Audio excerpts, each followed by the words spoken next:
जय हिंद दोस्तों। नमस्कार, कैसे हैं आप सब लोग। उम्मीद है एकदम शानदार, लाजवाब, बेहतरीन, ज़बरदस्त, जिंदाबाद हैं और बहुत ही शानदार तरीके से एकदम खूबसूरत अंदाज में आप सभी लोगों की तैयारी चल रही है, पढ़ाई चल रही है। आशा करता हूं कि आप सभी ने अपना रिवीजन करना स्टार्ट कर दिया होगा, क्योंकि रिवीजन एक ऐसी चीज़ है जो आपको लंबे समय तक चीज़ों को याद रखने में मदद करेगा। और लंबे समय का मतलब है एग्ज़ाम तक। तो एग्ज़ाम तक तो चीज़ें निश्चित तौर पर ही आपको याद रहेंगी अगर आप एक बहुत अच्छे तरीके से रिवीजन करेंगे। अच्छे तरीके का मतलब है कि रात को सोने से घंटे 2 घंटे पहले जो पूरे दिन भर में पढ़ा है उसका एक बार रिवीजन मारिए। आइए सभी लोग बताएं अपने हालचाल, कैसे हैं आप सब। एकदम खुश तो हैं, बेहतरीन तो हैं, जबरदस्त, जिंदाबाद तो हैं, बताइए। तो अभी हमारे साथ जुड़ चुके हैं प्रदीप हैं, प्रदीप यादव हैं, जूली हैं, शिवम हैं, प्रियांशु हैं, रिंकी काजल हैं, काजल लतियान हैं, अमरेश भाई हैं, अमरेश यादव जी हैं, एके हैं, रेशन, शिवम हैं, अंजू हैं, आकाश, राजेंद्र हैं, मेघा, नंदनी, सत्यम, सौरभ, रितेश, विनय, इंदु। सभी प्यारे दोस्तों को गुड इवनिंग, नमस्कार, आदाब, सत श्री अकाल, जय श्री राम, राधे राधे। शिवाय जी हैं, ब्रजेश हैं, मीरा गोस्वामी हैं, मिथिलेश हैं, प्रशांत कुमार हैं, सोनिका हैं, और अलका यादव हैं, महाकाल, प्रिंस यादव हैं, शिवम कुमार हैं, नदीम हैं, राम प्रकाश हैं, लव हैं, रोशन कुमार, निशु हैं, आकाश कुमार, निषाद हैं, KM राजू हैं, जितेश गुप्ता, अजीत यादव हैं, कोमल हैं, अनिल हैं, पवन, खुशी हैं, अमन कुमार हैं, प्रदीप हैं, अनुज हैं, मानेश्वर, प्रशांत हैं, ममता जी हैं। तो सभी दोस्तों का बहुत सारा स्वागत है और सभी दोस्त एकदम गुड हैं, अच्छे हैं, जिंदाबाद हैं, नमस्कार, बढ़िया हैं, बेहतरीन हैं। चलिए, बहुत बढ़िया। तो शुरू की जाए आज की कहानी। और आज हम एक नए चैप्टर पर चलेंगे जिसका नाम है लॉज ऑफ मोशन, यानी कि गति के समीकरण, गति के नियम।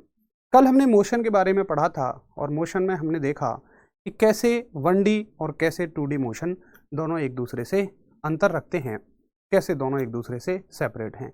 दोनों के बारे में बहुत अच्छे से सीखा। आज हम सीखेंगे कि वो कौन से नियम हैं, वो कौन से लॉज हैं जो इस मोशन को चलाते हैं। कल मोशन के बारे में जानकारी, आज उसको चलाने वाले लॉज के बारे में जानकारी। उससे पहले हमेशा की तरह मैं आपसे कल के पढ़े हुए में से 2 प्रश्न लूंगा और आप सभी लोग मुझे उनके आंसर करेंगे। तो पहला प्रश्न मेरा आपसे ये है कि बताइए, जो दही से मक्खन निकालते समय, दही से मक्खन निकालते समय कौन से, दही से मक्खन निकालते समय कौन से बल का उपयोग होता है। दही से मक्खन निकालते समय कौन से बल का उपयोग होता है। और मुझे आप बताइए कि नाभिक के चारों ओर इलेक्ट्रॉन्स की जो गति है, नाभिक के चारों ओर इलेक्ट्रॉन्स की जो गति है, नाभिक के चारों ओर इलेक्ट्रॉन की जो गति है वो कैसी है, रोटेशनल है या सर्कुलर मोशन है, बताइए। यानी कि motion of electrons around the nucleus किस तरह का मोशन है।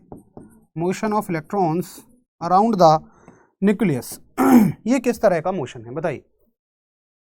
बहुत बढ़िया, बहुत बढ़िया, सभी लोगों के एकदम शानदार जवाब हैं।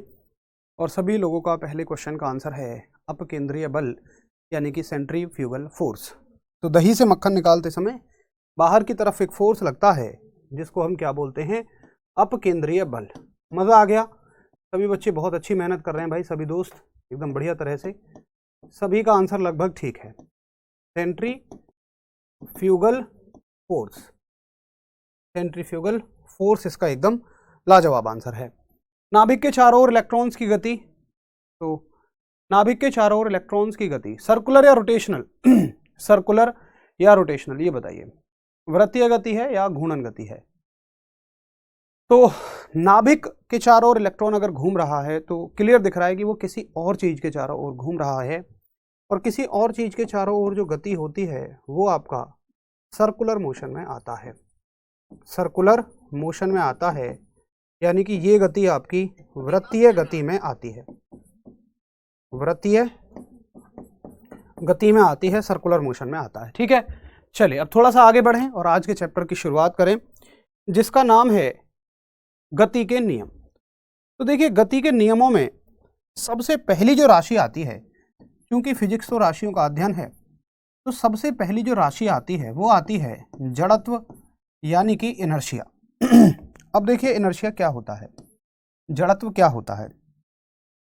मान के चलिए कि ये जैसे पेन है, इस पेन को मैंने यहाँ, अगर मैं इसको जनरली पकड़ूं तो अपने आप ही ये इस स्थिति को ग्रहण कर लेगा।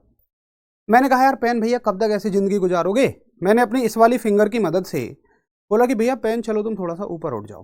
मैंने इन पे एक बल लगाया, फोर्स लगाया, जिसके प्रभाव से ये थोड़ा सा ऊपर उठ गए। लेकिन जैसे ही मैंने इस अपने फोर्स को हटाऊंगा, अब मैंने इस वाली फिंगर की मदद से एक फोर्स लगाया हुआ है, लेकिन जैसे ही मैं इस फोर्स को हटाऊंगा ये तुरंत नीचे आ जाएंगे। क्यों आए नीचे? क्योंकि इनके पास कुछ द्रव्यमान है, कुछ मास है, जिसको पृथ्वी लगातार अपनी ओर खींच रही है। तो कोई भी वस्तु जिस अवस्था में है वो उसी में बने रहना चाहती है। हर वस्तु अपने आप में होने वाले परिवर्तन का विरोध करती है। हर एक वस्तु अपने आप में होने वाले परिवर्तन का विरोध करती है। ठीक है, तो कोई भी वस्तु किसी भी तरह की, चाहे वो वस्तुएं हों, ये प्रकृति का नियम है। हम भी देखिए कैसे परिवर्तन का विरोध करते हैं। जैसे हम रिवीजन नहीं करते। मैं आपसे कितना भी कह लूं आप रिवीजन नहीं करेंगे, क्योंकि आप अपने आप में होने वाले परिवर्तन का विरोध करेंगे। वैसे ही जैसे आप सोए रहते हैं, माता जी आती हैं, भैया उठ जा, मम्मी बस आधा घंटे और। उसके बाद फिर माता जी आएंगी, आधा घंटे बाद पता नहीं कब आधा घंटा चला गया, मम्मी बस 5 मिनट और। अब माता जी मारेंगी एक 6 नंबर की चप्पल जो छपेगी 9 नंबर की, एकदम से आंख खुल जाएंगी। तो उससे पहले आपकी जो स्थिति थी वो किसकी थी? जड़त्व वाली स्थिति थी, इनर्शिया पोजीशन थी, इनर्शिया वाली पोजीशन थी। तो इनर्शिया का मतलब है कि कोई भी वस्तु अपने आप में होने वाले परिवर्तन का विरोध करती है। ठीक है, जैसे देखिए आइए और एक मजेदार वीडियो की मदद से समझते हैं।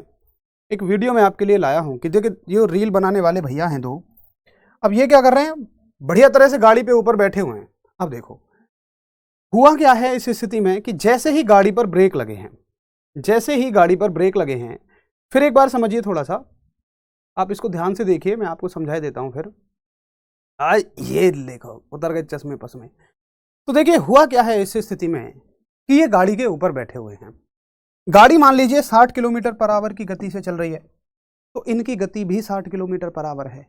अब अचानक से गाड़ी वाले ने ब्रेक लगा दिए, क्योंकि उसने कभी इनर्शिया को नहीं पढ़ा।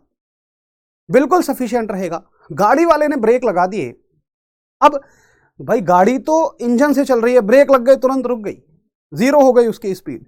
लेकिन इनकी स्पीड 60 से तुरंत 0 नहीं होगी। ये क्या कहेंगे?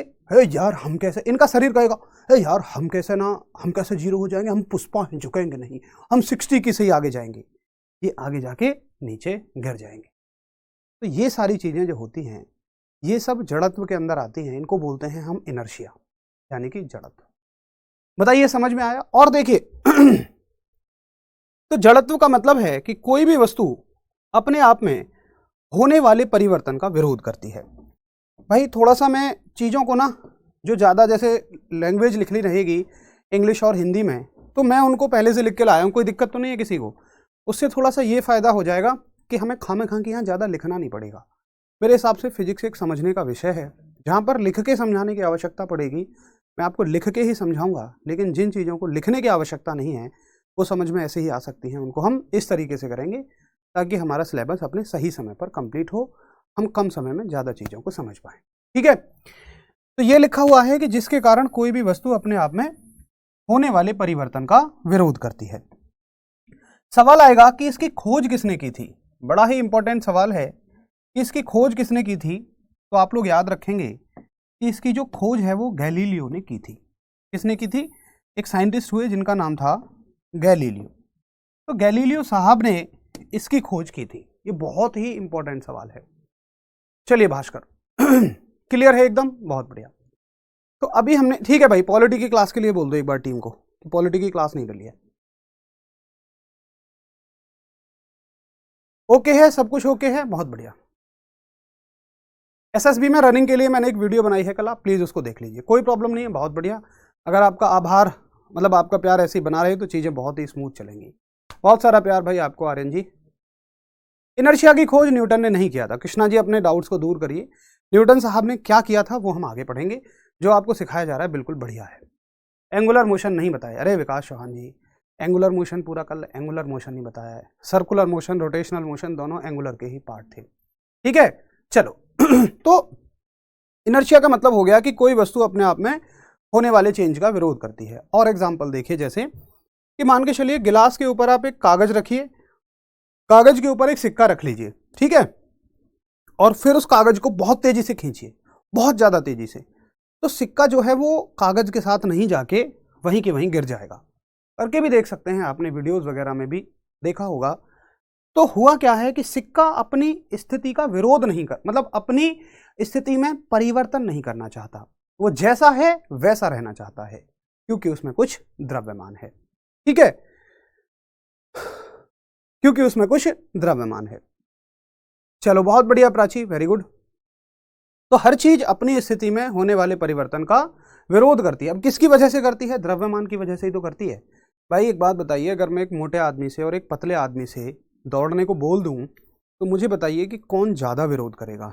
आप कहेंगे मोटे आदमी की स्थिति में परिवर्तन होने में ज़्यादा विरोध होगा, और हल्के आदमी की में, जो कम मतलब पतला सा आदमी होगा, उसकी स्थिति में परिवर्तन होने में कम विरोध होगा।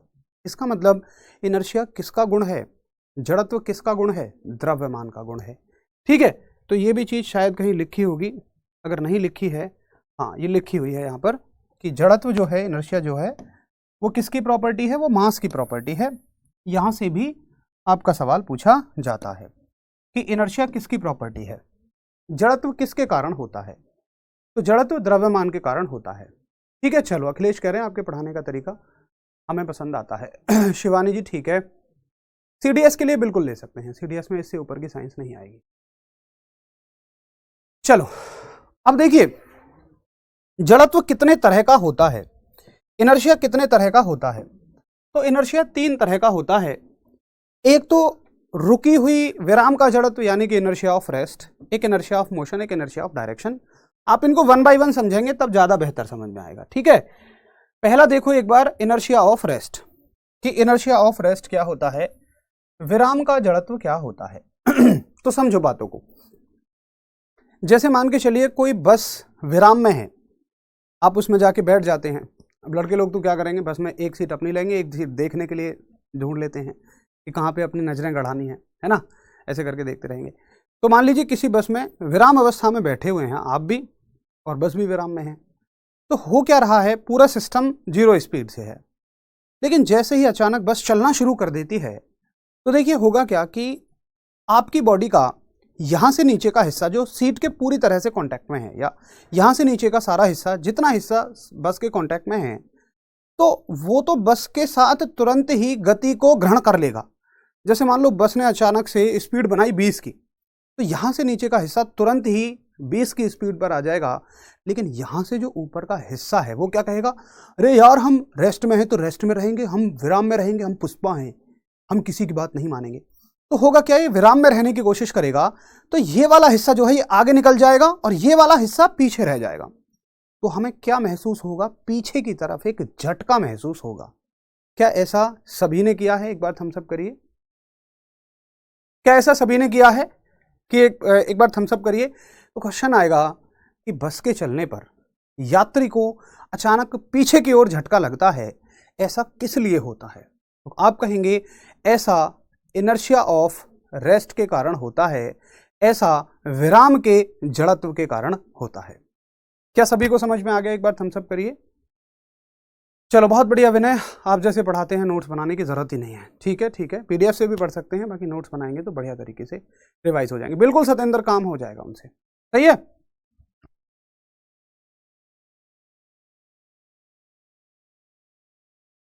एक बार बोल दो सर को कि कल की बोर्ड पीडीएफ डालो और चेक करो खुद से, एक बार पहले चेक कर लो डली या नहीं। ठीक है, अब देखिए जैसे कि एक दूसरा एग्जांपल लेते हैं कि मानो किसी पेड़ पर कोई फल लटका हुआ है, ये पेड़ की शाखा है, ब्रांच है, और इस पर ये फ्रूट लटका हुआ है, फल लटका हुआ है। ठीक है, अब हम मान के चलिए पेड़ को हिलाते हैं तो क्या होगा कि ये शाखा हिलने लगेगी, लेकिन फल भैया क्या कहेंगे, फ्रूट भैया कहेंगे अरे यार हम में द्रव्यमान है, हम काय को झुकेंगे, हम नहीं हिलेंगे किसी के भी साथ। ये अपनी ही पोजीशन पे बने रहेंगे और ब्रांच जो है वो ऐसे हिलती रहेगी, है ना।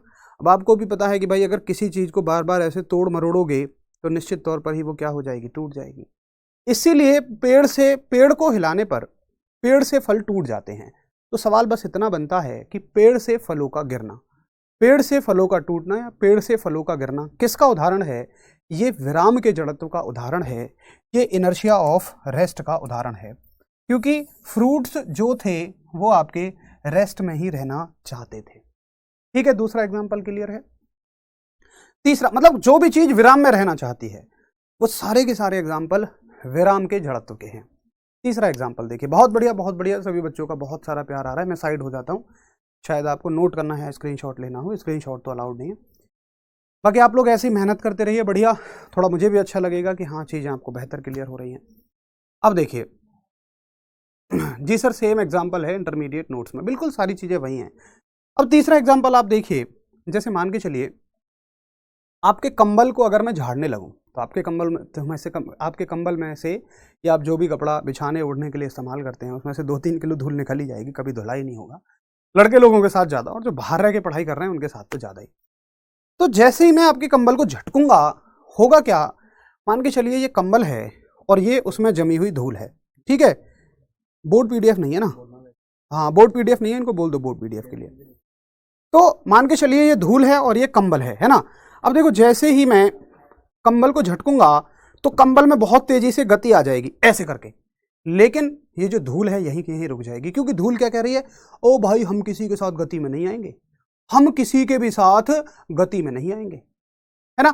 तो कंबल को पीटे जाने पर, छड़ी से पीटे जाने पर या झटके जाने पर उसमें से धूल के कणों का अलग हो जाना किसका उदाहरण है, ये विराम के जड़त्व का ही उदाहरण है, ठीक है। कंबल को छड़ी से पीटने पर धूल के कणों का अलग होना, यानी कि separating of dust particles, separation लिखो, separation of dust particles, separation of dust particles from blanket, ये किसी का उदाहरण है। व्हेन बीटन बाय रॉड, कुछ भी करके लिख लेना, समझ में तो आ ही जाएगा। तो जल्दी बताइए, आपको विराम के जड़त्व के सारे एग्जाम्पल एकदम क्लियर हैं, सभी लोग बताएंगे। राजनाथ जी एक बार दोबारा जाके देखना कि इनर्शिया की खोज किसने की थी, है ना। एक बार दोबारा जाके देखना। अब आपके कहने से तो थोड़े ना न्यूटन साहब ने कर लेंगे, इनर्शिया की खोज गैलीलियो जी ने ही की थी। हम तो पुष्पा हैं। नोट अभी साथ में नहीं बनाओगे तो ज़्यादा बेहतर रहेगा, अभी समझने पे फोकस करिए। मैं वादा करता हूं कि 1 घंटे की क्लास के नोट्स मात्र आप क्लास के 10 मिनट बाद में बना सकते हैं, क्योंकि सारी चीज़ें आपने समझी होंगी और आपका उसमें रिवीजन भी हो जाएगा। रिवाइज करते टाइम लिख लिया करिए, नोट्स बनाने में ज़्यादा सजाने सजोने की जरूरत नहीं है, फटाफट से चीज़ों को लिखते चले जाइए, ठीक है। चलो, एक दीदी कह रही थी कि अंजलि शायद उनका नाम था, कि सर पेड़ से फलों का टूटना ग्रेविटी भी तो हो सकता है। दीदी अगर मान लो पेड़ पे फल ऐसे चिपका हुआ है तो क्या अब ग्रेविटी काम नहीं कर रही है, बताइए अब ग्रेविटी कहाँ चली गई। ग्रेविटी तो लगातार खींच रही है, लेकिन ब्रांच ने, शाखा ने इनको अपने आप से जोड़ा हुआ है, तो ग्रेविटी काम तो कर रही है लेकिन तोड़ थोड़ी ना पाएगी। ऐसे तो ग्रेविटी फिर सब कुछ चीज़ों को अपनी तरफ खींच लेगी। ग्रेविटी केवल नीचे खींचने का काम तब करेगी जब ये इससे सेपरेट हो जाएगा, ठीक है। सेपरेट करने में तो इनर्शिया ने काम किया है। चलिए, बहुत बढ़िया। अब चलते हैं दूसरे तरह के इनर्शिया की तरफ, जिसका नाम है इनर्शिया ऑफ मोशन। ये इनर्शिया ऑफ रेस्ट था और दूसरा इनर्शिया है इनर्शिया ऑफ मोशन, गति का जड़त्व। अब समझिए कि आपकी बस आगे चलती है, बस आगे चल रही है। जितेंद्र कुमार कहते हैं गुरुजी आपके पढ़ाने का अंदाज अलग है, और वाकई आप सबके सीखने का अंदाज भी एकदम ज़बरदस्त है। जिस डेडिकेशन के आप साथ सीख रहे हैं, वाकई लग रहा है कि हाँ आप अपनी मंजिल तक बिल्कुल पहुँचेंगे, निश्चित पहुँचेंगे। तो इनर्शिया ऑफ मोशन क्या है, देखिए। अब मान लीजिए बस आपकी चल देती है, मान लो बस चल रही है 40 किलोमीटर पर आवर से। अब जैसे ही बस रुकेगी अचानक से, भाई आपका शरीर जो है वो भी 40 किलोमीटर पर आवर से चल रहा था, तो जैसे ही बस अचानक से रुकेगी, यहाँ से नीचे का हिस्सा बस के पूरी तरह से कांटेक्ट में है, तो इस हिस्से की गति तुरंत ही 0 हो जाएगी। लेकिन ये वाला जो हिस्सा है ये क्या कहेगा, अरे यार हम क्यों मानेंगे बस की बात, हम तो भैया पुष्पा हैं, हम गति में हैं तो गति में ही रहेंगे, हम अपनी स्थिति में परिवर्तन का कोई विरोध नहीं करेंगे। यानी कि स्थिति को बनाए रखना चाहता है, 40 की स्पीड से चल रहा है तो 40 की ही स्पीड से चलता रहेगा, यानी कि ऐसे करके आगे की तरफ झुकोगे। तो सवाल आएगा कि चलती हुई बस के अचानक ब्रेक लगाने पर यात्री को आगे झटका लगता है, ये किसका उदाहरण है। तो आप कहेंगे ये इनर्शिया ऑफ मोशन का उदाहरण है। तो बस के रुकने पर गति का जड़त्व है, उल्टा लगता है सोचने में, रटोगे तो उल्टा लगेगा। रुकने पर गति का जड़त्व है, चलने पर विराम का जड़त्व है। यानी कि अगर बस स्टॉप होती है तो इनर्शिया ऑफ मोशन है, बस अगर मोशन में आती है तो इनर्शिया ऑफ रेस्ट है। बट उम्मीद करूंगा आपको तो बिल्कुल क्रिस्टल क्लियर समझ में आ गया होगा, ठीक है। चलो चलो, बहुत ही बढ़िया। ठीक है भाई, ठीक है, क्लियर है सभी को कि बस के अचानक रुकने पर यात्री को आगे की ओर झटका लगता है, इसको बोलते हैं हम इनर्शिया ऑफ मोशन। सर बस भी आपने ही बनाई है अमन कुमार, तुम्हें पूरा भरोसा है कि मेरी जो ड्राइंग है वो ऐसी है? मैंने यार गूगल से ले लिया है भाई ये चित्र। चलो बहुत ही बढ़िया, बहुत ही बढ़िया। वीडियो वाला एग्जाम्पल, अब वीडियो वाले एग्जाम्पल में बताइए किस चीज का इनर्शिया है? तो चलती हुई जो गाड़ी है वो अचानक से रुक रही है, ये देखिए वीडियो वाला एग्जाम्पल ही तो है, बिल्कुल बढ़िया, जिसने भी बताया बहुत बढ़िया। ये इनर्शिया ऑफ क्या है? मोशन है कि ये गति में था तो गति में ही रहना चाहता है इसका शरीर, मोशन में था तो मोशन में ही रहना चाहेगा। ठीक है जी, ये हो गया आपका इनर्शिया ऑफ मोशन। अब देखिए एक तीसरे तरह का इनर्शिया होता है जिसका नाम है इनर्शिया ऑफ डायरेक्शन, यानी कि दिशा का जड़त्व। अब दिशा के जड़त्व में क्या है कि अगर मान के चलिए आप एक साइकिल पर बैठे हुए हैं, साइकिल चल रही है, मान लो रोड बिल्कुल सीधा है, आप साइकिल चलाते जा रहे हैं। अब आपको मान लो कहीं मोड़ना है तो आप ये कहोगे ए साइकिल यार थोड़ा सा मुड़ो ना, मुड़ो। कोई एक्टिविटी आप नहीं कर रहे हैं, अपने हाथों को नहीं हिला रहे हैं और आप कह रहे हैं साइकिल मुड़ जाओ, क्या साइकिल मुड़ेगी?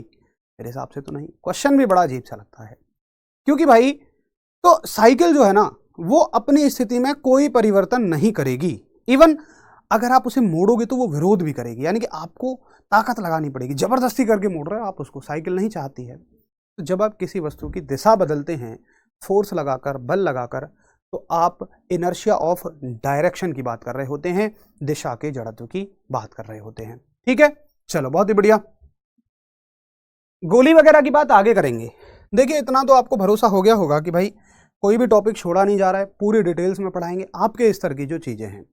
तो गोली के निकलने पर बंदूक को पीछे झटका लगना, सब कुछ समझाया जाएगा, इसी अंदाज में समझाया जाएगा जिस अंदाज में बाकी टॉपिक भी समझाए जा रहे हैं।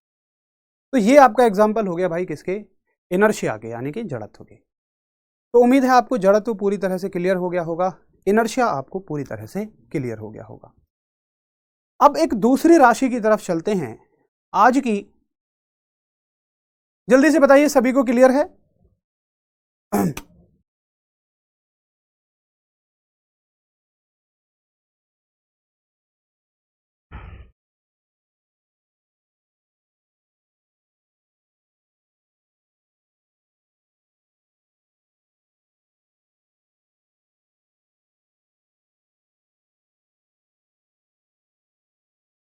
भैया जी आप प्लीज, रिक्वेस्ट है आपसे, आप जाके दोबारा देखिए जहां भी आपने पढ़ा था कि इनर्शिया की जो खोज है वो गैलीलियो साहब ने की है। आप भी विरोध ही कर रहे हैं अपने आप में होने वाले परिवर्तन का। भैया गलत पढ़ रखा है, उसको सही करिए। आप, मैं बताऊंगा आप कहां कंफ्यूज हैं, अभी एक सेकंड रुक जाइए, मैं बताऊंगा आपको, ठीक है? पूरी बातें समझिए फिर आपको समझ में आ जाएगा। ठीक है, चलिए बहुत ही बढ़िया है ना जी। अब थोड़ा सा आगे चलें, और आज की जो अगली राशि है वो फोर्स है, यानी कि बल है। तो बल को हम यहां दो बार में सीखेंगे। यहां पर एक सामान्य स्तर की डेफिनेशन देखेंगे 9th वाली, और फिर एक अच्छे स्तर की डेफिनेशन देखेंगे 11th वाली। सर 10th वाली क्यों? 10th में सिलेबस नहीं है फोर्स का, एनसीईआरटी का सिलेबस ऐसे ही है। तो बल क्या है, फोर्स क्या है? अगर हम ये कहते हैं कि जो फोर्स है आपका वो क्या कहता है कि जैसे मान लो कोई वस्तु रुकी हुई है, तो फोर्स क्या कहेगा कि ओए हम तुझे चला देंगे, ये रुकी हुई वस्तु को चला सकता है। और अगर कोई वस्तु चल रही है, जैसे मान लो आपका दोस्त आ रहा है जो आपके पैसे लेके भाग गया, सबकी जिंदगी में ऐसे दोस्त होते हैं, तो आपका दोस्त अगर मान लो दौड़ता हुआ जा रहा है साइकिल लेकर, आपको देख के और तेज कर दिया, आप उसका पीछे से पकड़ोगे और ऐसे खींच दोगे, ए यही रुक जा, आप फोर्स लगा रहे हो उस पर, यानी कि आप चलती वस्तु को रोकने की कोशिश कर रहे हो। और जब आपने साइकिल का हैंडल घुमाया था, जब आपने साइकिल का हैंडल घुमाया था तब भी तो आपने दिशा को बदलने के लिए फोर्स लगाया था। यानी कि हम कह सकते हैं कि जो फोर्स है वो चलती वस्तु को रोक लेता है, रुकती वस्तु को चला देता है, और जो वस्तु एक दिशा में जा रही है उसकी दिशा को बदल सकता है। किस किस को ये समझ में आ गया? बहुत ध्यान से सोचो कि भाई ये तो जड़त्व का उल्टा है, ये तो इनर्शिया का उल्टा है। भैया इनर्शिया ये कहता है, जड़त्व ये कहता है कि जी जो वस्तु जैसी है वैसी रहेगी, और फोर्स क्या कहता है, बल क्या कहता है कि भाई साहब अगर मतलब ये क्या कहता है, तुम जैसे हो वैसे नहीं रहने देंगे, हम तुम में परिवर्तन कर देंगे। तो ये बताइए किस किस को समझ में आ गया कि हाँ इनर्शिया और फोर्स यानी कि जड़त्व और बल तो दोनों एक दूसरे के उल्टे हैं। चलिए, बहुत सारा आभार आप सभी का। क्लास के लिए 1 घंटा कम है, बहुत मन करता है, कोई बात नहीं है, चीज़ें समय से खत्म होंगी, सिलेबस हम अपना टाइम से कंप्लीट करेंगे, इस 1 घंटे में ही है। सचिन गौतम जी, आप एक बार टेलीग्राम ग्रुप में भेज देना, ठीक है। अगर नेट पर आइजैक न्यूटन ही दिखा रहा है तो प्लीज़ आप एक बार ग्रुप में भेजना, और अभी क्लास खत्म होने दो, आपको समझ में आ जाएगा। मैं बात करूंगा कि आपको क्या दिक्कत लग रही है। आ गया, चलो बहुत बढ़िया, क्लियर है सभी को, एकदम जबरदस्त क्लियर है कि हाँ, फोर्स और इनर्शिया एक दूसरे के उल्टे हैं। अब देखिए जी, अब चलते हैं गति के नियमों पर। अभी तक हमने 2 राशियां पढ़ी, एक जड़त्व पढ़ा और एक पढ़ लिया हमने फोर्स। अब चलते हैं दूसरी राशि की, तीसरी बात की तरफ, और अब हम शुरू करेंगे गति के नियम, जिनको बोला जाता है लॉज ऑफ मोशन। अब देखिए, ध्यान देखो, गति के नियम सर न्यूटन ने दिए थे, गति के नियम सर न्यूटन ने दिए थे। हर एक चीज को बारीकी से पढ़िए। जड़त्व और गति के समीकरण, इक्वेशन ऑफ मोशन, जो हमने परसों पढ़ी थी, वो गैलीलियो साहब ने दिए। गति के नियम सर न्यूटन ने ही दिए हैं। इनर्शिया लॉ ऑफ मोशन जो है सर न्यूटन ने ही दिए हैं। सर कहाँ दिए थे? एक बुक इन्होंने पब्लिश की जिसका नाम था, प्रिंसिपिया। क्या नाम था? प्रिंसिपिया। प्रिंसिपिया बुक में इन्होंने ये लिखे। ये कब पब्लिश हुई थी? ये सन 1687 ईस्वी में पब्लिश हुई थी इनकी बुक। ठीक है, चलिए अब बात करते हैं कि गति का पहला नियम क्या है। अब गति के पहले नियम के स्टेटमेंट को बहुत ही ध्यान से आप सब पढ़िए। क्या कहता है कि कोई भी वस्तु यदि रुकी है तो रुकी रहेगी और चल रही है तो चलती रहेगी। बड़े ध्यान से समझो कि कोई भी वस्तु अगर रुकी है तो वो रुकी रहेगी और अगर चल रही है तो चलती रहेगी। अच्छा, आप कह दो जब तक, आगे पूछो, आगे देखो, जब तक उस पर कोई बाहर से बल ना लगे। अच्छा, पहले इस बात को समझ लो। जैसे मान लो मैं एक बॉल लुढ़काता हूं यहां पे, तो बॉल हमेशा हमेशा चलती रहेगी अगर उस पर कोई फोर्स नहीं लग रहा है। आप कहोगे कि सर हम फर्श पे बॉल को लुढ़काएंगे, वो तो कुछ दूरी पे जाके रुक जाएगी, वो तो ऐसा नहीं है कि हमेशा हमेशा लुढ़कती रहेगी। तो मैं यही तो कह रहा हूं कि वो हमेशा तब लुढ़केगी जब उस पर कोई बल नहीं लगेगा। एक बच्चा कहेगा सर फोर्स कहाँ लग रहा है, कोई तो नहीं लगा रहा है। मैं कहूँगा तुम फ्रिक्शन फोर्स को भूल रहे हो, तुम घर्षण बल को भूल रहे हो, जो फर्श और बॉल के बीच में पीछे की दिशा में लगता है। घर्षण के बारे में पढ़ेंगे कि घर्षण हमें हमेशा कहाँ लगता है?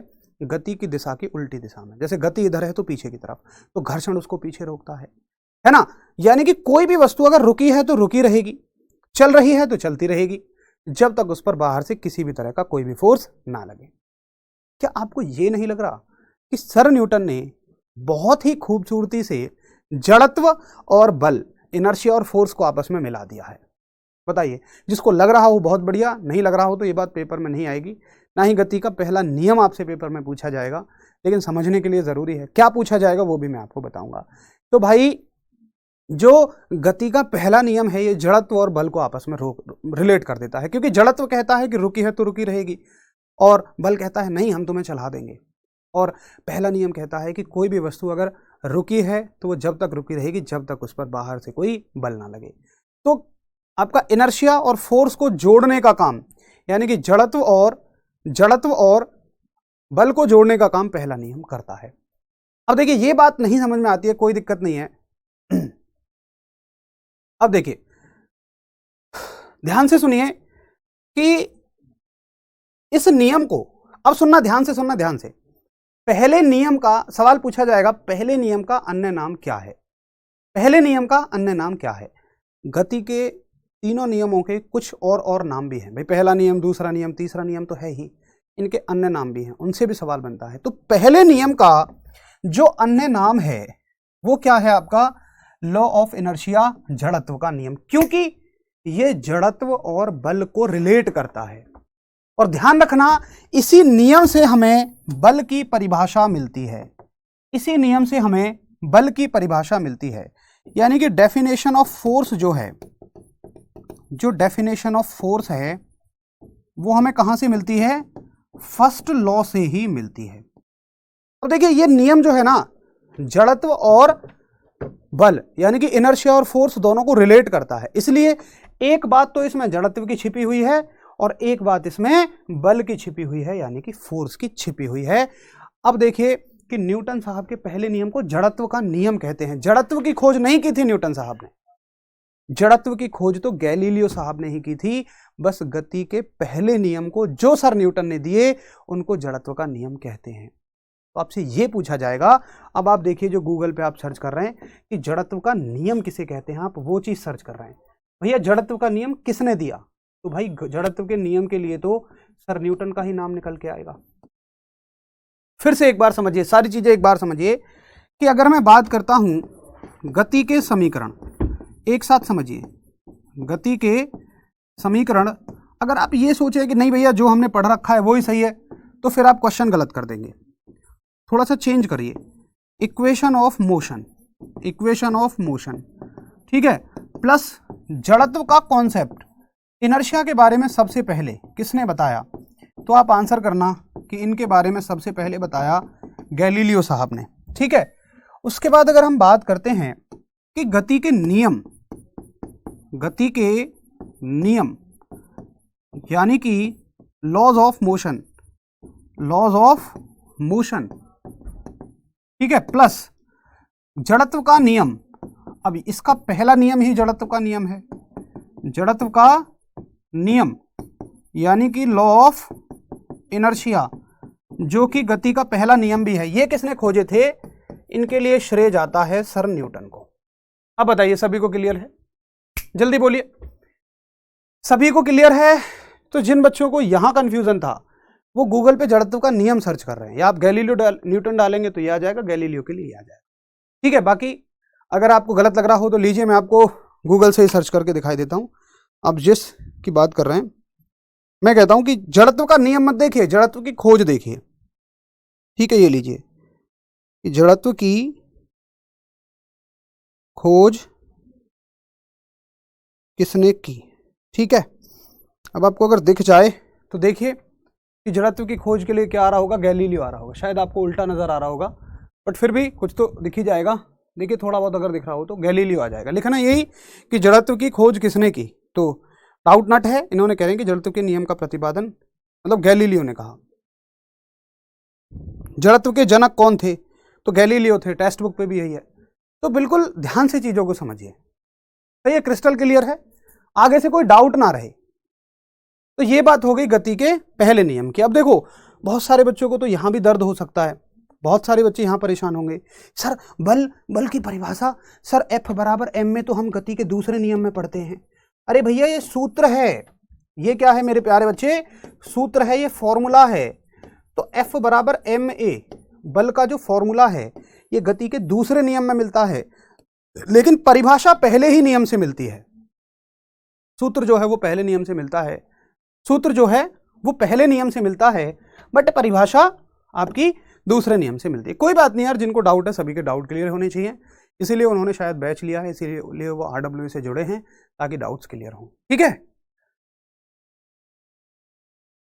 चलो, तो जड़त्व का जो नियम है, अब वो तो गति का पहला नियम बन गया, जड़त्व का नियम गति का पहला नियम बन गया, और गति के पहले नियम, गति के सारे नियम सर न्यूटन ने, और जड़त्व अकेला जड़त्व हो, जड़त्व की खोज हो, तो वो आपका गैलीलियो साहब को जाता है, ठीक है।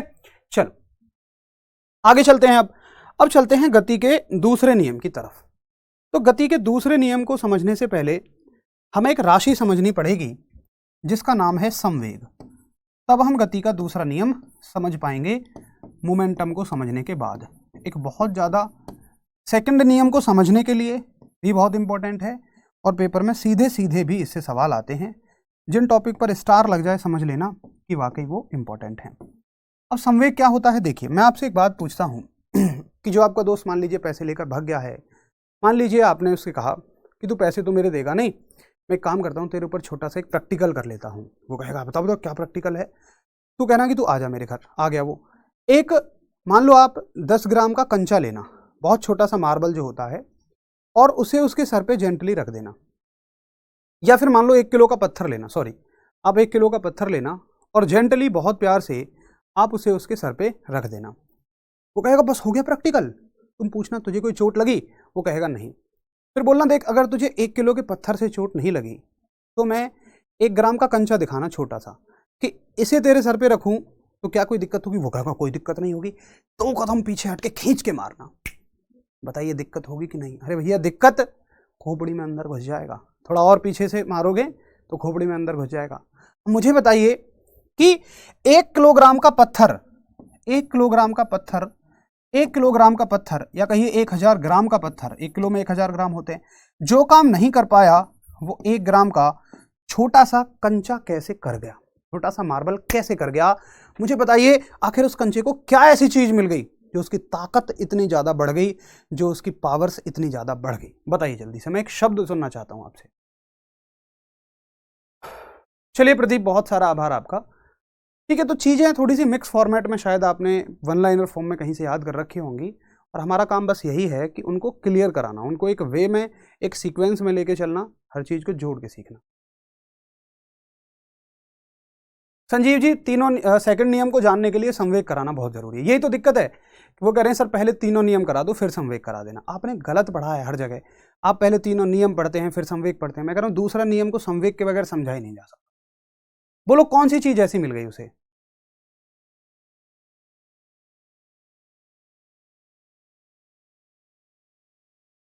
बताइए जल्दी से। बहुत बढ़िया, बहुत बढ़िया। तो बच्चों का आंसर आ रहा है कि सर उसको स्पीड मिल गई, कोई बच्चा कह रहा है उसको वेग मिल गया, वेलोसिटी मिल गई। तो आप देखिए कि अगर किसी मास के साथ मैं वेलोसिटी दे दूं, उसको गति दे दूं, कुल मिलाकर अगर किसी द्रव्यमान को, छोटा सा ही द्रव्यमान है, मैं गति दे दूं तो उसकी क्षमताएं देखिए कितनी बढ़ जाती हैं, उसकी स्ट्रेंथ देखिए कितनी ज़्यादा बढ़ जाती है। बस इसी को हम संवेग कहते हैं। तो रटा तो आपने आज तक बहुत होगा कि भाई संवेग क्या होता है, कि जी संवेग होता है आपका द्रव्यमान गुणा वेग। लेकिन उम्मीद करूंगा आज आप इसको फील कर पा रहे होंगे कि हाँ ये होता है संवेग। ठीक है, तो संवेग क्या होता है? द्रव्यमान गुणा वेग। संवेग जो होता है वो द्रव्यमान गुणा वेग होता है, यानी कि मास इनटू वेलोसिटी ये होता है। ठीक है, लेकिन फील करिए कि हाँ अच्छा ये चीज है संवेग। संवेग को हम P से दिखाते हैं, और किसी भी वस्तु के द्रव्यमान को M से दिखाते हैं जो किलोग्राम में होता है, और वेलोसिटी को हम U से दिखाते हैं या V से दिखाते हैं। ठीक है, तो फॉर्मूला बनता है, आप सीधा सीधा फॉर्मूला याद रख लेते हो, P बराबर M गुणा V।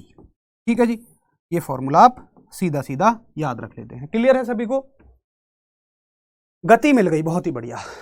अब पूछा जाएगा इसका मात्रक, इसका मात्रक पूछा जाएगा, इसकी यूनिट पूछी जाएगी, तो आप कहोगे कि इसका जो मात्रक है वो क्या होगा?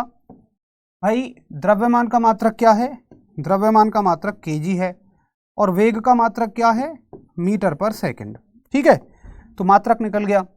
आपसे पूछी जाए इसकी डायमेंशन, यानी कि विमा आपसे अगर पूछी जाए तो विमा भी हम बनाना जानते हैं, और विमा क्या होगी? केजी के लिए m लिखोगे, m के लिए l लिखते हो, सेकंड के लिए t लिखते हो, तो ये कितनी हो जाएगी? mlt-1। ठीक है, बहुत ज़्यादा इंपॉर्टेंट हैं इसके मात्रक, विमा, सारी चीज़ें बहुत ही ज़्यादा इंपॉर्टेंट हैं। अगला सवाल इससे बनता है, अगला सवाल इससे बनता है कि बताइए, अगला सवाल इससे बनेगा कि बताइए एक कैसी राशि है? तो ये एक सदिश राशि है, ये एक वेक्टर क्वांटिटी है, क्योंकि देखिए वेग आ रहा है इसमें, वेग एक सदिश राशि है। ठीक है, ऐसे भी याद रख सकते हैं कि ये एक वेक्टर क्वांटिटी है, ये एक सदिश राशि है, इसमें डायरेक्शन भी होती है। बिल्कुल बिल्कुल अनुज, अंजू बात करेंगे अभी उसकी। चलिए गौरव, जलवे बांधिए। जलवे भाई आप सभी लोगों ने बांधे हैं। संवेग की परिभाषा क्या होगी? परिभाषा आप खुद से बना सकते हैं। परिभाषा तो यही लिखी होती है कि द्रव्यमान तथा वेग के गुणनफल को संवेग कहते हैं। ये देखिए मैंने लिख दिया है, द्रव्यमान तथा वेग का गुणनफल संवेग कहलाता है, product of mass and velocity. ठीक है, बाकी यहां पर हमने समझने के उद्देश्य से टू द पॉइंट बात कर ली है। क्लियर है? बताइए एक बार।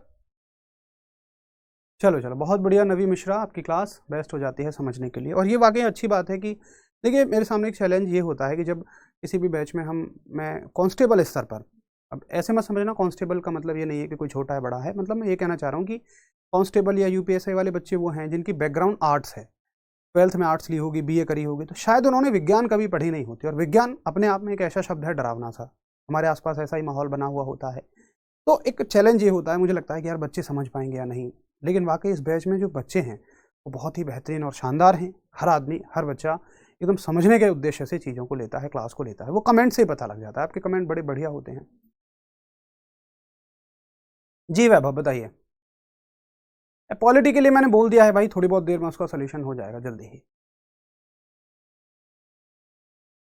चलिए, क्लियर है सभी को? पीडीएफ ठीक है, मैं खुद से एक बार चेक करके डाला करूंगा। अब मैं पीडीएफ बनाने वाले जो हैं उनको बोल दूंगा कि भैया एक बार पीडीएफ मुझसे क्रॉस चेक करा लें। बाकी आप बोर्ड की पीडीएफ को रेफर कर लिया करिए, मैं जो हाथ से लिखता हूं उसको रेफर कर लिया करिए। चलिए, तो ये हो गया आपका क्या, संवेग। अब देखिए, अब एक बात आती है कि मान लीजिए किसी वस्तु के संवेग में परिवर्तन होता है। जैसे कि मान के चलिए कि कोई वस्तु, मुझे एक बात बताइए कि अगर मान लो ये मेरे पास एक बॉल है, ठीक है, ये मेरे पास एक बॉल है जो 5 किलो की है और ये 10 मीटर पर सेकंड से चल रही है। उसके बाद मैंने इस पर एक फोर्स लगाया, एक बल लगाया, एक बल लगाया कितने समय तक, मान लो किसी समय तक, टी समय तक लगा, या मान लो मैंने आगे बल का मात्रक भी समझेंगे, एक फोर्स लगाया मान लो 10 न्यूटन का, ठीक है, और कुछ समय तक लगाया, किसी टाइम टी तक मैंने एफ फोर्स इस पर लगाया। फोर्स के लगाने से निश्चित ही आप कहोगे कि सर इसकी गति तो बढ़ जाएगी, क्या द्रव्यमान बढ़ेगा? जी नहीं, द्रव्यमान तो इसका इतना ही रहेगा, इसकी गति मान लो बढ़ जाएगी, वो हो जाएगी मान लो 15 मीटर पर सेकंड हो जाती है, ठीक है। ये निर्भर करेगा कितनी होती है कि आप कितनी देर तक बल लगाते हो। ज़्यादा देर तक बल लगाओगे तो ज़्यादा गति बढ़ेगी, कम देर तक बल लगाओगे तो कम गति बढ़ेगी। मुझे यहाँ पर इसका संवेग बताइए, आप मुझे यहाँ पर इसका P बताइए, इसको P1 मान लेते हैं। तो आप कहोगे कि संवेग होता है द्रव्यमान गुणा वेग, यानी कि 5 गुणा 10 तो कितना हो जाएगा 50, और यूनिट kg मीटर पर सेकंड। दूसरी स्थिति में संवेग बताइए सभी लोग, इस स्थिति में इसका संवेग कैलकुलेट करके बताइए यहां पर इसका संवेग कितना हो जाएगा, सभी बताइए।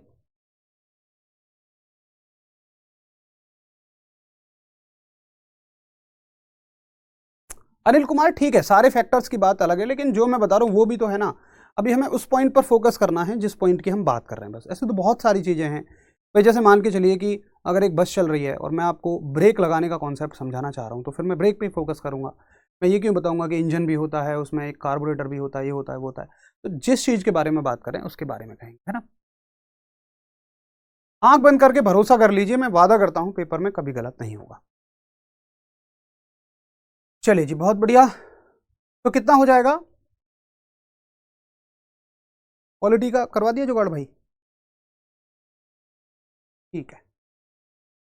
तो कितना हो जाएगा, सभी बच्चों का परफेक्ट आंसर है, और वो कह रहे हैं कि सर संवेग हो जाएगा इसका 75, ठीक है, 75 kg मीटर पर सेकंड। 15 में 5 की गुणाई तो करनी है। अब देखिए, जो इसके संवेग में परिवर्तन आया है, इसके संवेग में कितना परिवर्तन आया है बताइए। अगर मैं बात करूं इसके संवेग में परिवर्तन की, यानी कि चेंज इन मोमेंटम की, तो वो किसकी वजह से आया है, चेंज इन मोमेंटम।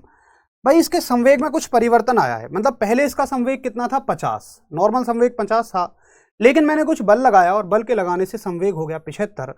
तो ये संवेग में जो परिवर्तन आया है, ये कुछ बल कुछ समय तक लगाने से आया है।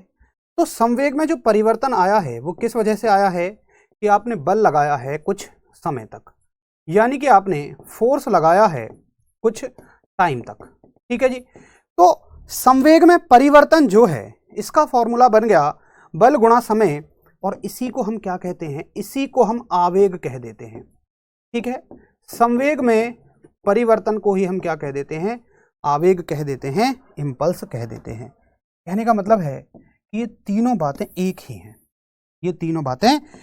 हैं, कि किसी वस्तु में संवेग में परिवर्तन को ही आवेग कहते हैं, और यही आवेग बल गुणा समय भी कहलाता है।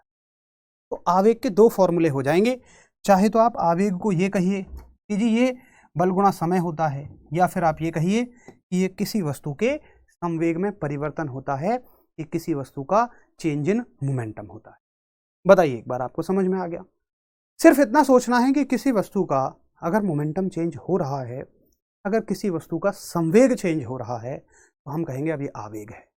भाई जैसे हम हिंदी में विशेषण पढ़ते हैं, नवीन सर आपको बहुत बेहतरीन पढ़ाते होंगे कि भाई विशेषण का मतलब है कि शब्दों की पुनरावृत्ति ना हो। तो आप इतना बड़ा मत कहिए कि सर संवेग में परिवर्तन, इतना बड़ा मत कहिए, आप सिर्फ कह दीजिए आवेग। संवेग में परिवर्तन की जगह क्या कह दीजिए, आवेग। चेंज इन मोमेंटम की जगह क्या कह दीजिए, इंपल्स। बहुत बढ़िया वैष्णवी। तो आप सभी लोगों ने दोनों तरीके से पढ़ा होगा। जी बिल्कुल देवराज, बिल्कुल विकास चौहान, उतना नहीं जाना है विकास जी हमें, क्लियर है। तो आवेग का मतलब क्या है कि संवेग में परिवर्तन कहिए या फिर आप बल गुणा समय कहिए, इस राशि को हम कहते हैं आवेग। और इसकी जो हेडिंग है वो यही हो जाएगी कि हम क्या पढ़ना चाह रहे हैं आज, आवेग पढ़ना चाह रहे हैं, इसमें इंपल्स पढ़ना चाहते हैं। ठीक है, इंपल्स को किससे दिखाएंगे, आई से। अब देखिए एक बात मुझे बताइए कि अगर इंपल्स जो है वो संवेग में परिवर्तन है, जैसे यहां पर इस एग्जांपल के लिए अगर हम इंपल्स निकालें तो कितना आ जाएगा, आप कहोगे भाई संवेग में परिवर्तन है, यानी कि संवेग कितना परिवर्तित हुआ है। अगर कोई चीज 75 से 50 हो गई है तो परिवर्तित कितनी हुई है, आप कहोगे वो हुई है 75 माइनस 25, 75 माइनस 50 सॉरी, तो कितना हो जाएगा यहाँ पे इंपल्स, 25 हो जाएगा, 25। इसकी यूनिट क्या आएगी बताइए, इसकी यूनिट क्या होगी। भाई साहब मुझे एक बात बताइए कि मान लो अगर आप 4 लीटर में से 3 लीटर घटाते हैं तो एक जो बचेगा वो लीटर ही बचेगा या मीटर बचेगा, कहोगे सर लीटर बचेगा। यानी कि समान मात्रकों को घटाने से फाइनल आंसर में भी वही मात्रक आता है। तो जो यहाँ का मात्रक है, जो यहाँ का मात्रक है, वही तो यहाँ होगा, यानी कि इसका मात्रक भी केजी मीटर पर सेकंड होगा। तो आवेग का अगर मात्रक संवेग के जैसा है तो इसकी विमा भी ऐसी होनी चाहिए और ये भी एक सदिश राशि ही होती है।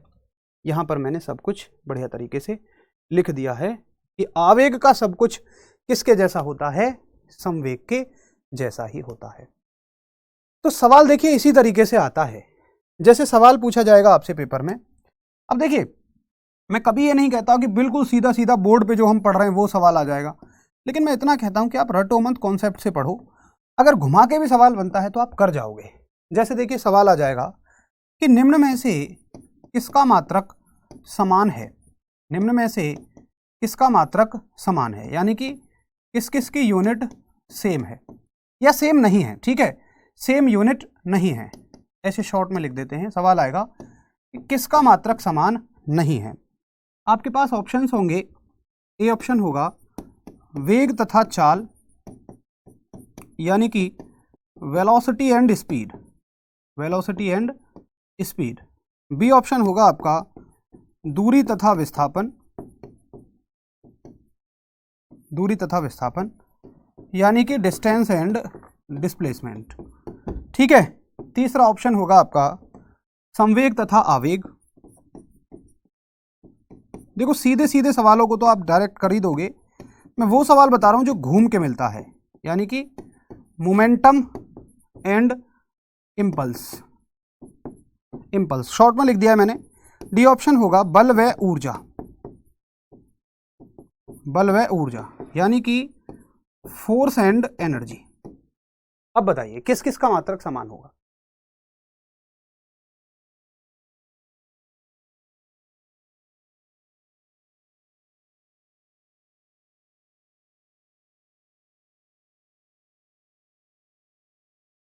बताइए जल्दी से,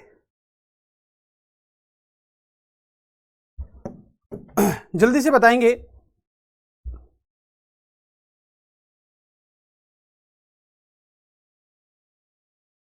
तो इसका आंसर क्या रहेगा भाई, आप कहोगे कि सर मैंने पूछा, देखो नहीं पूछा है मैंने, नहीं, ध्यान से देखिए मैंने क्या पूछा है, नहीं। तो वेग और चाल का तो सेम मात्रक होता है भाई, मीटर पर सेकंड होता है दोनों, कल ही हमने पढ़ा था। दूरी और विस्थापन दोनों का मात्रक मीटर ही होता है, ये भी सही है। संवेग आवेग दोनों के मात्रक सेम है, याद रखना कि सब कुछ आवेग का संवेग के जैसा ही है, केजी मीटर पर सेकंड, लेकिन बल और ऊर्जा के मात्रक समान नहीं है। यही आंसर ऑप्शन होगा, बल का मात्रक न्यूटन है, आगे चल के पढ़ेंगे हम, और ऊर्जा का मात्रक जूल है। बाकी आपको नहीं भी आते थे तो भी आप कह देंगे भैया ये अगर हमें आते हैं तो ऑप्शन फिर यही है। ठीक है, इस तरीके से आपके क्वेश्चंस पूछे जाते हैं। नहीं पढ़ना है कि बल है क्या है, आप ये कहोगे सर पढ़ाया तो है नहीं, कोई ज़रूरत ही नहीं है, एलिमिनेशन से करो। भाई आपको पता है ये सही है, ये सही है, ये सही है, तो यही ऑप्शन गलत है, मतलब पेपर के हिसाब से तो यही सही है। ठीक है भाई, तो इस तरीके से आपसे क्वेश्चंस पूछे जाते हैं। बहुत बढ़िया, सभी लोगों का आंसर बिल्कुल डी है। तो संवेग और आवेग की अवधारणा को समझने के बाद अब हम चलते हैं बल की तरफ, ठीक है, या गति के कहिए दूसरे नियम की तरफ। अच्छा, उससे पहले एक चीज और समझ लीजिए, गति के दूसरे नियम को समझने से पहले एक चीज और समझिए। सवाल आएगा कि खिलाड़ी जो है कैच पकड़ते समय अपने हाथों को पीछे की तरफ क्यों खींचता है। भाई देखिए, इसके दो रीजन है। पहला, अगर मान लीजिए आप ऐसे कैच पकड़ोगे, जैसे आप खिलाड़ी हैं ऐसे कैच पकड़ रहे हैं, तो क्या होगा, बॉल बहुत तेजी से आएगी और एकदम से ऐसे लगेगी, एक तो आपके हाथ को चोट पहुंचेगी। दूसरा, कल हम बात करेंगे क्रिया प्रतिक्रिया के नियम की, तो जितना ज्यादा बॉल आपके हाथ पर फोर्स लगाएगी, हाथ भी बॉल पर एक फोर्स लगाएगा। तो जब बॉल पर एक फोर्स हाथ लगा रहा है अपने ही आप, तो बॉल के छूटने के चांस ज्यादा हो जाएंगे। इसलिए खिलाड़ी क्या करता है कि जैसी बॉल आती है उसको ऐसे खींचता है। अब उससे क्या होता है, देखिए, उससे होता यह है, आपने एक फॉर्मूला पढ़ा अभी अभी कि भाई आवेग बराबर बल गुणा समय, आवेग बराबर बल गुणा समय, यानी कि इंपल्स बराबर फोर्स इनटू टाइम। ठीक है, तो वैसा ऐसा करने से क्या होता है कि वो समय को बढ़ा देता है, मतलब बॉल के साथ हाथों का जो संपर्क समय है उसको बढ़ा देता है ना। तो बॉल जैसे आती है, मान लो यहां बॉल पकड़ रहे हो तो 1 सेकंड के लिए हुई, और मान लो हो सकता है ऐसे 10 सेकंड के लिए, तो समय को क्या कर देता है, बढ़ा देता है, समय को बढ़ा देता है, यानी कि इंक्रीज कर देता है। ऐसे ही पूछा जाता है सवाल। बल को क्या कर देता है, भाई बल सीधी बात है कम लगेगा, बल क्या लगेगा, कम लगेगा, यानी कि फोर्स क्या हो गया, डिक्रीज हो गया, आपके हाथ पे लगने वाला फोर्स। आवेग क्या हुआ, आवेग कोई परिवर्तन नहीं रहता, ये नियत ही रहता है। अब देखिए, मैं निश्चित तौर पर कहूंगा बहुत सारे बच्चों को दर्द होगा, क्योंकि उन्होंने पढ़ा था कि ये आवेग का उदाहरण है और उनको लगता है कि आवेग कम हो जाता है। नहीं, आवेग इन यहां और यहां में आवेग समान रहेगा। किसी एक ही स्थिति के लिए, मतलब एक ही तरह के सिस्टम की दो स्थितियों के लिए आवेग कभी नहीं चेंज होगा। जितना आवेग इसका था उतना ही इसका रहेगा। हाँ, बल कम हो जाएगा और लगने वाला समय बढ़ जाएगा। ठीक है, उम्मीद है आपको ये बढ़िया समझ में आ गया होगा कि खिलाड़ी क्रिकेट में खिलाड़ी बॉल पकड़ते समय हाथों को इसलिए पीछे खींचता है क्योंकि वह बॉल के साथ संपर्क समय को बढ़ाता है ताकि कम बल का अनुभव हो, और आवेग तो हमेशा नियत रहेगा, एक कांस्टेंट रहेगा। ठीक है, चलिए, बहुत ही बढ़िया, इंपल्स हमेशा सेम रहेगा, वेरी गुड। अब चलते हैं गति के दूसरे नियम की तरफ, है ना। गति का पहला नियम हो गया, अब चलते हैं गति के दूसरे नियम की तरफ। गति का दूसरा नियम, गति का दूसरा नियम। और देखिए, ये गति का दूसरा नियम आपसे ये कहता है, इसको सेकंड लॉ ऑफ मोशन कहेंगे, second law of motion English वाले, है ना। तो गति का दूसरा नियम ये कहता है, ध्यान से देखेंगे आप इसका स्टेटमेंट, कि संवेग परिवर्तन की दर को बल कहते हैं। संवेग परिवर्तन की दर को हम क्या कहते हैं, बल कहते हैं, यानी कि rate of change of momentum, rate of change of momentum is called as force. ये है आपका स्टेटमेंट सेकंड लॉ का। अब देखिए, समझने की बात क्या है कि संवेग, अगर संवेग परिवर्तन इतना होता तो यही तुरंत ये क्या बन जाता, आवेग, है ना, यानी कि इंपल्स बन जाता। बट अगर इसमें ये शब्द लग गया दर, अगर शब्द लग गया दर, तो क्या बन गया, बल बन गया है। ये छोटा सा फर्क है, बिल्कुल बिल्कुल एसपी, कि संवेग परिवर्तन को हम आवेग कहते हैं, लेकिन संवेग के परिवर्तन की दर को हम क्या कहते हैं, बल कहते हैं। दर का मतलब क्या है, समय से भाग लगाना। और यही सॉल्व करके, हालांकि हमें उतना सॉल्व नहीं करना है, जब हम इसी को सॉल्व करते हैं तो यही बनता है, कैसे संवेग परिवर्तन की दर क्या बन जाता है, बल। और बल का जो सूत्र निकल के आता है, ये आप सीधा याद रखेंगे, हमें याद, इसको सॉल्व नहीं करना है, डेरिवेशन नहीं करनी है, यहीं से फॉर्मूला बनता है, बल गुणा, बल बराबर द्रव्यमान गुणा त्वरण, यानी कि फोर्स बराबर मास इंटू एक्सेलरेशन, फोर्स बराबर मास इंटू एक्सेलरेशन।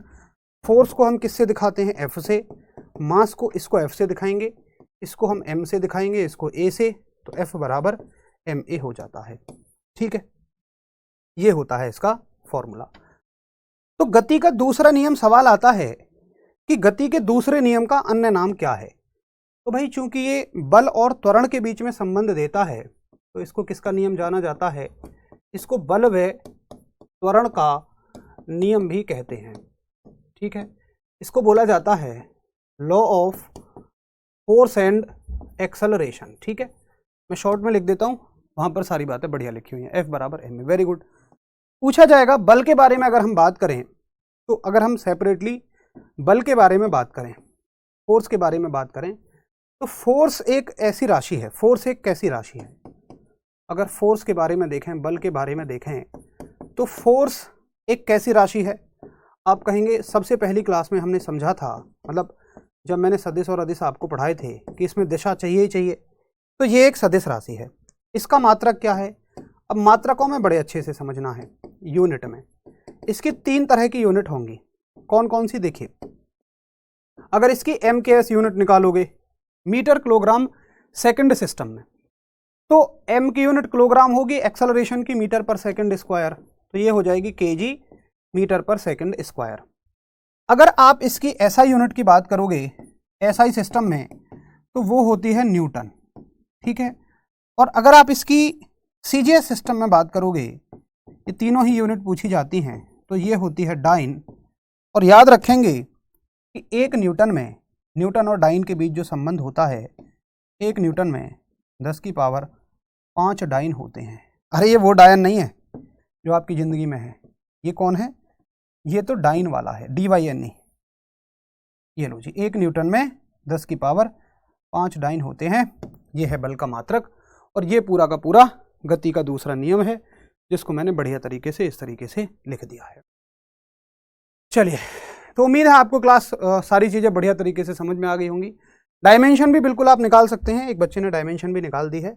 और डायमेंशन देखो, अगर हम निकालें तो बहुत ही आसान है। कैसे निकालेंगे, आप यहीं से निकाल देंगे, kg मीटर पर सेकंड स्क्वायर से। kg के लिए क्या लिखेंगे भाई, kg के लिए आप लिखोगे m, और मीटर के लिए l, और सेकंड के लिए t की पावर 2, तो ये हो जाएगा ml t की पावर -2। तो आशा करूंगा सब चीज़ें बढ़िया समझ में आई होंगी। ये चैप्टर लगभग खत्म है, बस इससे मात्र और मात्र 10 मिनट का बचा हुआ है। गति का तीसरा लॉ बहुत ही आसान नियम है, सबको पहले से आता होगा। समझने की बातें ये थी। तो आज काफ़ी कुछ हमने कवर किया, इनर्शिया कवर किया, इनर्शिया के टाइप कवर किए, जड़त्व के टाइप कवर किए। बहुत सारे डाउट्स आपके दिमाग से निकले। आपके जो भी डाउट हों टेलीग्राम ग्रुप पे भेजना स्क्रीनशॉट के साथ। अगर कहीं लिखा है तो वो गलत लिखा है, जो मैंने जैसा बताया है पेपर में आई हुई बातें बताई हैं, प्रीवियस ईयर के आधार पर मैंने आपको बताया है, और स्टैंडर्ड बुक से पढ़ के आपको बताया है। अच्छा, आप अब चाहे प्रिंसिपिया बुक में भी देखेंगे, उसमें भी आपको यही बातें मिलेंगी। ठीक है जी, तो बढ़िया तरीके से रिवाइज करिए, सही तरीके से पढ़ाई करिए, मस्त रहिए, ज़बरदस्त रहिए, खुश रहिए। पढ़ाई के लिए पूरा समय दीजिएगा, फालतू की चीज़ों में समय देने की आवश्यकता नहीं है, क्योंकि आगे चलकर बस वही लोग परेशान होते हैं कि जो अपने सही समय का इस्तेमाल गलत चीज़ों में करते हैं, और जो सही समय का इस्तेमाल सही चीज़ों में करते हैं ज़िंदगी में बहुत ही ऊंचाई तक जाते हैं।